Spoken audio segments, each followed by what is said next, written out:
ఒక్క మాటలో చెప్పాలంటే నవీన్ గారు, గత వైఎస్ఆర్‌సీపీ ప్రభుత్వం 5 సంవత్సరాలు విద్యా వ్యవస్థ మొత్తాన్ని నిర్వీర్యం చేసేసింది నవీన్ గారు. హ్మ్. ఈ విద్యా వ్యవస్థలో ఎన్ని అసత్యాలు ప్రచారం చేయాలో అన్ని అసత్యాలు ప్రచారం చేశారు. వ్యవస్థను మొత్తాన్ని నిర్వీర్యం చేసేస్తారు నవీన్ గారు. అసలు విద్యా వ్యవస్థ గురించి అవగాహన లేదు అనడానికి చాలా ఉదాహరణలు మనం చెప్పుకోవచ్చు వైఎస్ జగన్మోహన్ రెడ్డి గారికి. ఒకటి ఏంటంటే తల్లిదండ్రుల్ని కన్ఫ్యూజన్ లో పెట్టారు, పిల్లల్ని కన్ఫ్యూజన్ లో పెట్టారు, కాలేజెస్ ని ఇబ్బంది పెట్టారు, అన్ని విధాలుగా మొత్తం వ్యవస్థని నాశనం చేసేసారండి. అవును. మీరు ఒక్కసారి ఆలోచిస్తే సార్, ఈ ఫీజు రియంబర్స్మెంట్ తల్లిదండ్రులకు వేయడం వలన, ఆ తల్లిదండ్రులు ఇన్ టైమ్ లో ఫీజు కట్టకపోవడం వలన ఈ కాలేజీ యాజమాన్యం హాల్ టికెట్లు ఇవ్వలేదండి, కొన్ని రోజులు డిలే చేశాయి. అవును. ఆ హాల్ టికెట్లు ఇవ్వకపోవడం వలన పిల్లలు ఎంత మానసిక ఒత్తిడికి లోనై ఉంటారో మీరు ఒక్కసారి ఆలోచించండి. ఆ మానసిక ఒత్తిడికి లోనయ్యి చాలా మంది పిల్లలు తను అనుకున్నటువంటి ఆ పర్ఫార్మెన్స్ ని ఇవ్వలేకపోయారండి. అదే విధంగా కాలేజీలు కూడా చాలా ఇబ్బంది పడ్డాయి ఫైనాన్షియల్ గా. లెక్చరర్స్ సరిగా శాలరీస్ పే చేయలేకపోయాయి చాలా కాలేజెస్. 2 నెలలకు 3 నెలలకు ఒకసారి శాలరీస్ పే చేశాయి. మూడోది, ఆ ప్రాక్టికల్ కి కావాల్సిన ల్యాబొరేటరీకి కావాల్సిన ఎక్విప్మెంట్, ఆ కెమికల్స్ వాటిని పర్చేజ్ చేయడంలో డిలే జరిగింది. దానివల్ల కాలేజీలు కూడా చాలా ఇబ్బంది పడిపోయాయండి.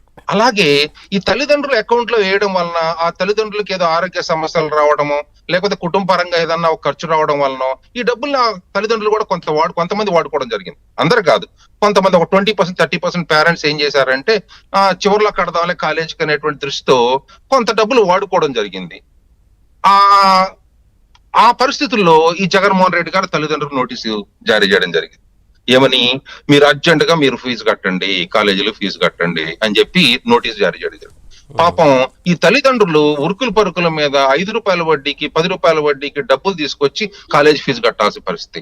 ఇంట్లో ఉన్నటువంటి పిల్లలేమో కాలేజీకి వెళ్లకుండా మీరు ఫీజు కడితేనే హాల్ టికెట్లు ఇస్తారు, అప్పటిదాకా హాల్ టికెట్లు లేనంటున్నారు, మేము ఎగ్జామ్ రాయలేకపోతాం అనేటువంటి బాధతో వాళ్ళు ఒత్తిడిలోనే ఇంట్లో కూర్చొని ఏడవడం జరిగింది.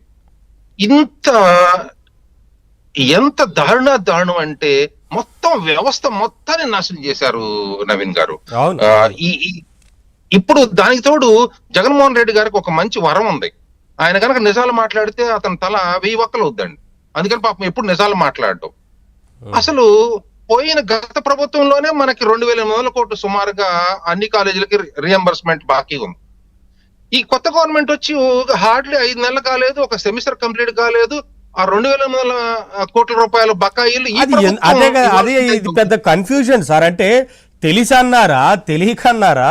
అరే 5 నెలలు అవుతోంది ప్రభుత్వం వచ్చి, ఒక సెమిస్టర్ పూర్తి అవ్వలేదు, ఒక క్వార్టర్ ఎగ్జామ్ జరగలేదు క్వార్టర్లీకి సంబంధించి. ఎక్కడ ఫీజు బకాయి పడింది, ఎందుకు పడింది ఆలోచించరా కనీసం? ఎవరు ఆలోచించినా అర్థం అవుతుంది కదా నవీన్ గారు. జగన్మోహన్ రెడ్డి గారికి ఒక లక్షణం ఉందండి, ఆయనకు తెలియని విషయాలు కూడా తెలిసేట్లు మాట్లాడేటువంటి గొప్ప చాణక్యం ఉందండి. అవగాహన ఉండదు వాటి మీద, కానీ అవగాహన ఉన్నట్టు మాట్లాడతారు. మీరు చూశారు కదా, ఎప్పుడు మొన్న వరద బాధితుల సహాయార్థం మన బుడమేరుని తమ్మిలేరుని ఎలా మాట్లాడారో చూశారు, మీరు వినుంటారు. దేశ ప్రజలందరూ విన్నారు, రాష్ట్ర ప్రజలందరూ విన్నారు. ఈయనకి ఒక సబ్జెక్ట్ కాదు, ఏ సబ్జెక్ట్ మీద అవగాహన ఉండదు. ఎవరో స్క్రిప్ట్ రాసిస్తే ఆ స్క్రిప్ట్ చదవడం కూడా రాదు మన పెద్ద మనిషికి.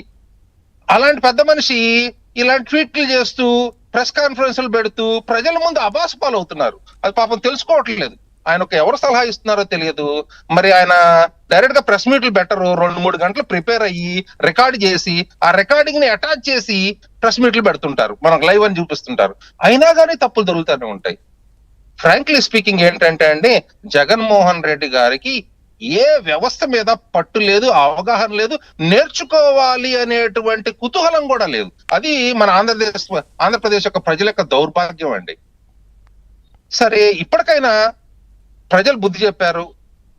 150 సీట్ల నుంచి 11 సీట్లు తీసుకొచ్చారు. ఇప్పటికైనా మనం అన్ని సబ్జెక్టుల మీద అవగాహన పెంచుకుందాం, అన్ని విభాగాల మీద అవగాహన పెంచుకుందాం, ప్రజలకు మేలు చేద్దాం. ఒక ప్రతిపక్షంలో ఉండి ప్రభుత్వం నుంచి ఏదైనా తప్పులు దొరికితే దాన్ని విశ్లేషణాత్మకంగా విమర్శిద్దాం అనేటువంటి లక్షణాన్ని ఇప్పటికి కూడా రిలీజ్ కాలేదని జగన్మోహన్ రెడ్డి